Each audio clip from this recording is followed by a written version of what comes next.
Tá linda como sempre. Parabéns. Muito obrigada, Muita meu amor. saúde. Engraçado, tanta gente de preto hoje, né? Não é uma cor que a gente usa muito, mas eu tô notando que tem muita gente de preto, Você né? vê? Hoje eu nem vim de jaleco, né? Pois é, sintonia. A gente vai falar sobre atividade física e suplementação, é isso? E hormônios. E hormônio. O que uma coisa tem a ver com a outra? Hormônios e atividade física? Olha só, porque a gente sabe que atividade física faz perder peso, abaixa diabetes, abaixa colesterol, mas produz um monte de hormônios bons no nosso cérebro.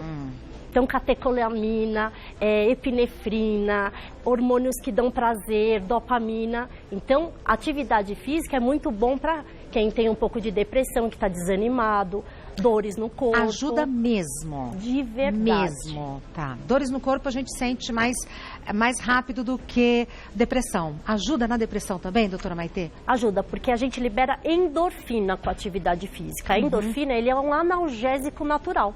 E ele dá prazer, alívio. Então, Perfeito. com o tempo, geralmente 2 a 4 meses de atividade física, você começa a produção maior da endorfina e você tem até prazer de fazer atividade física. É verdade. Vamos então para mitos e verdades com relação a esse assunto. É mito ou verdade que a prática de atividade física contribui com o aumento do hormônio do crescimento? É diferente, né? Diferente. É verdade. É verdade. A gente acha que hormônio de crescimento só é quando está na puberdade para aumentar a estatura, É verdade. né? Mas Senso a gente comum é esse. produz hormônio de crescimento até todas, na verdade, fases da vida, tá? E esse hormônio de crescimento, além de aumentar a estatura na puberdade, porque a cartilagem epifisária está aberta, depois disso ele faz o quê? Aumentar a massa muscular, ele faz síntese proteica, então ele aumenta, né, o músculo, ele diminui gordura do corpo, porque o GH cataboliza essa gordura como fonte de energia. Também tem outras questões com a insulina, perde mais cálcio, retém sódio. Então, todo hormônio tem a parte boa e a parte ruim. Claro. A parte boa na medicina do esporte é que ele ganha massa e seca a gordura do corpo. Ótimo. É mito ou verdade que o melhor momento para se praticar exercícios físicos é à noite? Mito. Mito, eu já achava também que era mito. De manhã, porque a gente tem o pico do cortisol às 8 horas da manhã. O cortisol é um hormônio anabolizante, ele engorda a gente. Então, como a gente está sem comer a noite inteira, o pico dele vai ser lá em cima. De manhã? Isso. Então, a gente tem que fazer atividade física, porque se você fizer exercício à noite, você vai aumentar o pico do cortisol à noite. Que é lógico, não é tão benéfico, porque ele engorda. É lógico, entre não fazer ou fazer à noite, é melhor Sim. que faça à noite. Mas podendo escolher pela manhã. Ótima Fora que dica. você libera hormônios que vão te dar disposição, energia, as adrenalinas É. fazem você se sentir mais disposto também. É verdade. É mito ou verdade que existem alimentos naturais que aceleram o metabolismo durante o exercício? Verdade. Verdade? Então, existe sempre as coisas que a gente pode comprar, de aceleradores, de termogênico, mas no nosso mundo, na nossa realidade, existe. Gengibre acelera o metabolismo, pimenta acelera, chá verde acelera, cafeína acelera o metabolismo na dose certa. É que quando a gente fala em coisas naturais, por exemplo, vamos falar, chá verde, não é um copinho de chá verde, Rê. A gente precisa pelo menos uns 3 a 4 litros de chá verde para dar efeito. Tá. Gengibre, a gente precisa de 3 gramas ao dia para poder fazer efeito. Quer dizer, uma quantidade considerável. Então, por isso que às vezes a gente não dá o natural, porque a pessoa não consegue, a gente faz as fórmulas manipuladas com a concentração exata para ter o benefício da substância. Perfeito. É mito ou verdade que whey protein pode lesar o rim? O que é whey protein? Sabe que a gente trouxe aí os potinhos de whey protein. É aquelas coisas que o pessoal mistura? Então, Quem tem filho sabe. E mãe se preocupa muito, né, Rê? Muito, porque é muito esquisito. Meu filho tá tomando aqueles whey protein, doutora, vai lesar o rim, vai morrer, aquilo é hormônio. Não, e não é hormônio. Isso. Então pode lesar o rim? Não. O whey protein é proteína. É a proteína do leite fervido, entendeu? Então, lógico, proteína em excesso faz mal para o rim, porque pode até dar cálculo renal. Mas se a gente usar de 0,6 a 3 gramas por quilo por dia, não faz mal nenhum. E o whey protein aumenta a síntese de massa muscular, Toda vez que a gente aumenta a massa muscular e tira a gordura, a gente está acelerando o metabolismo e a gente tem benefícios até para a parte cardiológica, porque você diminui a síndrome metabólica da pessoa. Tá. Lembrando duas coisas, que daqui a pouco a gente vai responder as perguntas que os telespectadores e as telespectadoras mandaram e vamos também falar sobre o Whey Protein, que ela trouxe os potes e que a gente fica meio apavorada porque não sabe o que é. Com informação, tudo muda na vida da gente, né? Já venho continuar. Doutora Maitê, vamos já direto para perguntas dos nossos telespectadores? Ótimo. Depois a gente vai lá para o Whey Protein. Primeira pergunta. Enviada pela Mônica Carneiro. Meu filho tem 12 anos e está fazendo musculação. Isso pode prejudicar o seu crescimento? Muito boa essa pergunta, Ótima. né? Então, toda atividade física faz bem para o crescimento desde que alongue. Então, natação é muito bom, basquete, balé para as meninas. Judô? Judô também. O que a gente não pode é fechar a cartilagem de crescimento, que chama epífise. Então, não é muito bom fazer musculação com carga pesada e ginástica olímpica, Rê. Você pode ver, todos os ginastas, eles são pequenininhos. É verdade. Então, não é bom para o crescimento? Não. Tá. Mas a atividade aeróbica é muito bom. É muito bom. Próxima pergunta foi enviada pela Cristina Matos. Sou diabética e quando faço algum tipo de atividade física passo muito mal. Sinto que vou até desmaiar. Como você pode me orientar? Excelente pergunta. Então, Cristina, todo diabético tem que ter uma orientação mais precisa para o exercício. Porque eles podem fazer hipoglicemia, cair o açúcar, porque geralmente o diabético está tomando medicação. Aí que cai a energia. Desmaiar. Né? Então, todo diabético tem que usar algum tipo de carboidrato de longa duração pré-treino. Por exemplo, frutas não é legal, porque dá um pico de glicose, de insulina e aí cai. E pode até no meio do treino desmaiar. Então, por exemplo, uma batata doce, ela libera o açúcar devagar, coisas integrais. E sempre quem faz treinos exaustivos, mais de 2 a 4 horas, atletas, tem que usar as maltodestroses no meio do treino. Tá. Às vezes a gente até faz alguma suplementação. De exercício, Cris, é uma coisa interessante também, que depois a gente vai até a orientação do cardiologista que está hoje aqui para a gente falar de medicina do esporte. Todo mundo acha que diabetes é para fazer aeróbico, mas não, é 1 para 1, a gente tem que fazer musculação e aeróbico junto. Quando a gente trabalha o músculo do diabético, a gente diminui a resistência insulínica e a gente consegue deslocar a glicose para dentro do músculo e controlar esse diabetes. Tá. Próxima pergunta é enviada pelo Lucas Bueno. Me contaram que as pessoas que fazem muito exercício de impacto ficam com a imunidade baixa. Isso é verdade? Se sim, devo tomar algo para fortalecer o meu organismo? Então, nesse caso, acho que Lucas é atleta mesmo, né? Toda atividade física, ela é um estresse para o corpo. Então, você está passando do limite. Musculação, você está arrebentando a fibra muscular. Isso causa inflamação. Então, sim, a baixa imunidade aumenta interleucina 2, 6, fator de necrose tumoral, várias moléculazinhas que são inflamatórias. Por isso que dói? É a inflamação? Por isso que dói, porque você rompeu a fibra muscular. Tá. Aliás, se não dói, é porque não está aí fazendo hipertrofia. Então tem que doer, a dor da vitória, eu falo, né? Ótimo. Mas tem que doer. Ótimo. E existe, por exemplo, a teoria da glutamina, que é um aminoácido que é de cadeia não essencial, que pode melhorar a atividade inflamatória. Não tem tanta evidência científica, mas existem alguns trabalhos que também poderia melhorar. Então, muito atleta usa glutamina pós-treino para melhorar esse fator inflamatório. Tá. Próxima pergunta é enviada pela Rose Dias.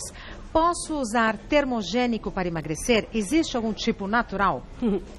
Todo mundo quer alguma coisa que você vá para academia, perca peso rápido e fique o Superman, né? Para querer fazer exercício. Termogênico, dependendo do caso, não pode ser muito legal para a saúde, tá? Por exemplo, efedrina, que está até proibido da gente usar, aumenta o risco de taquiarritmia, né, de risco cardiológico e aumenta muito a pressão arterial desses pacientes. Cafeína, todo mundo conhece cafeína e toma muito café. Mas cafeína é até era considerado um doping e agora a gente saiu, talvez entre, mas a quantidade que é limite é em torno de 200 miligramas. Alguns que não têm hipertensão, o gestante pode até subir um pouco essa dose, mas tudo termogênico tem que ter um limite à dose certa e sempre avaliação cardiológica para a gente saber se pode ser usado ou não. Tá. Vamos ver aqui os Whey Proteins e falar com o doutor. Muito obrigada por ter vindo. É um prazer. Muito obrigada. Doutor Ricardo, o senhor é... Posso chamar de senhor ou de você? Você, né? Fala que é médico, eu já falo do senhor. Engraçada criação isso. Você é cardiologista? Sou cardiologista. Tá. Tudo isso daqui é whey protein? Tudo isso aí é o whey protein. São Eu não entendo nada de whey protein. A gente pode abrir para ver ou não? Claro, mas... Vem o quê? Em pacotinho? Não, são cápsulas. Na verdade aqui não tem, mas elas são cápsulas. Que você...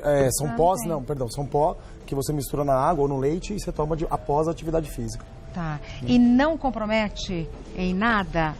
Quando a gente fala de whey protein, o whey protein, como disse a doutora Maitê, ela é uma proteína. Então, você vai ter uma regeneração de proteína, um aporte de proteína importante. E essa proteína, ela vai regenerar, né, melhorar aquela fibra que provavelmente tenha sido lesionada. Que a doutora Maitê acabou de explicar. Exatamente. Então, o uso de whey protein, ele é interessante para constituição dessa fibra após a atividade física intensa, né? Então, quando utilizada na dose correta, ele não tem nenhum problema ou impacto na saúde do indivíduo. Tá. Os cardiologistas recomendam, né? Porque Ótimo, a gente fala assim, isso é proibido. Não. Nefrologista também recomenda desde que seja o correto. Nefrologista que cuida dos rins, rins. Então, é que a gente tem vários tipos, né? Então, quando você vai nessas casas cada que de uma vendem... cor e tal. Então, ó, por exemplo, esse daqui, que eu tenho que ver a plaquinha. Esse é o whey de carne. Tem uma cola aqui, ó. Ah, proteína de carne. Contém. Aí você fala, tem de carne? Tem de carne, isso. Porque a maioria é do leite, certo? Imagine uma pessoa que tem intolerância à lactose. Tem vegano? Tem, porque também quem tem intolerância à lactose não pode leite. Tá. Né? E é tudo cápsula? Esses são pozinhos mesmo. Pozinhos. Que vem um scoop, vem a quantidade que você põe na água. Então, o whey nunca é para colocar com fruta, é para colocar com suco, é com água, tá? E a gente tem os tipos de proteína, que esse daqui é o vegano e o de carne, pra gente quem não pode leite. Tá. Esse daqui, o concentrado. Concentrado de quê? É o pior de todos. Por quê? Por que é o pior de todos? Porque eles fervem o leite, aí fazem filtração, as moléculas. A gente tem aminoácidos, proteínas de alto valor biológico, que são as essenciais para o nosso músculo ficar bom. Tá. Então aqui eles fervem um pouco, 50%. Então um pouco é carboidrato, a maioria, e tem proteína. Não é muito bom, mas é o mais barato. Aí a gente passa para uma fase que é esse daqui, ó, que é o isolado. Ele foi filtrado um pouco mais. Então, as moléculas estão mais pequenininhas e entram nos ganchinhos do músculo. Quase 70% a 95% é aqui proteína. E aí, quando eles fazem a técnica de hidrólise, que aí é a proteína pura, que você toma e vai grudar no teu músculo, é o hidrolisado, que é o mais caro também. Em média, custa quanto? Vocês sabem, assim, de cabeça? De 200 a 300 reais, um barato. Tem o whey protein hidrolisado que chega a ser mais de 800 reais. É caro. É caro. É caro. Temos perguntas também que foram enviadas para o Dr. Ricardo. Vamos ver a primeira delas. Tenho 62 anos, sempre fui sedentária e tenho hipertensão. Agora, quero começar a praticar atividade física. Quais exercícios são recomendados para o meu caso? E qual exame devo fazer antes de começar os treinos? Maísa Ferreira. Que bom, Maísa. Primeiramente, parabéns pela iniciativa. É sempre importante, todo paciente que tem alguma alteração cardiovascular ou que já tem um histórico na família, que a atividade física ela é uma forma de tratamento, de terapêutico. Então é sempre bom que você inicie uma atividade física para poder controlar essas alterações e esses fatores de risco.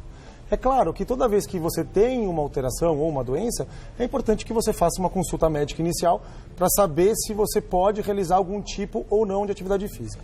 No caso da hipertensão, existem vários mitos também, muitas discussões, qual a melhor atividade física, qual que é a pior.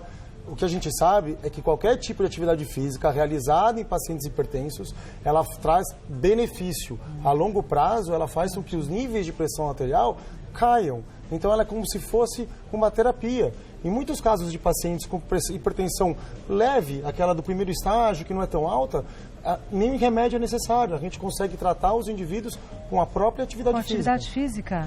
Sim. Você consegue fazer um controle, desde que seja de uma forma contínua, né? Regular, que a gente diz.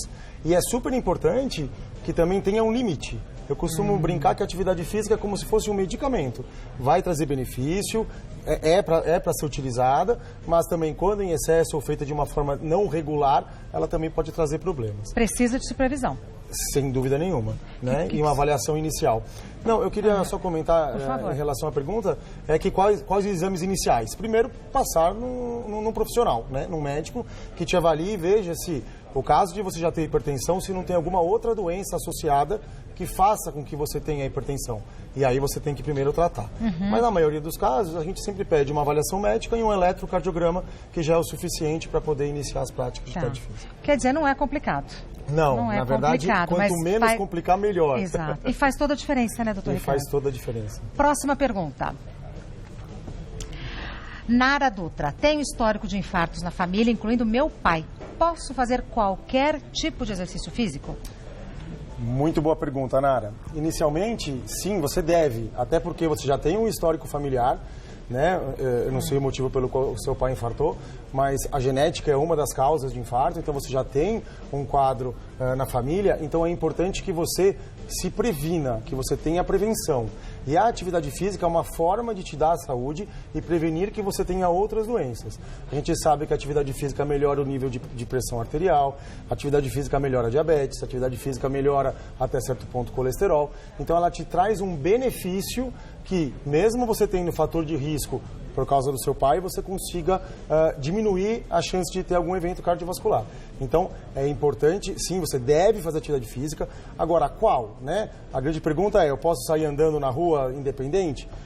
Nara, se você não tem nenhuma doença, não teve nenhuma alteração, é interessante que primeiro você faça uma avaliação, veja se você não tem nenhum risco, até porque você tem um histórico do seu pai, mas, a princípio, qualquer tipo de atividade física, desde que seja feita com recomendação, pode ser realizada por você. Que boa notícia, né? Agradeço demais vocês terem vindo, pelo assunto, pelo dia do meu aniversário, pela competência de vocês. Doutora Maitê Pimentel é endócrino, o site dela é www.endoc.com.br e o Instagram da doutora Maitê, que é médica, né? É @maite_endócrino. Dr. Ricardo Contesini, o site dele é www.drcontesini.com.br. Sem nenhuma letra dupla, sem nada, tudo simples. Como vocês mesmos falaram, quanto mais simples, melhor. Melhor, exatamente. Muito obrigada. Até a próxima. Adorei o nosso assunto de hoje. E claro que já estão convidados para uma próxima pauta no dia que vocês puderem e quiserem. Vocês são de casa, né? Obrigada. Até a próxima.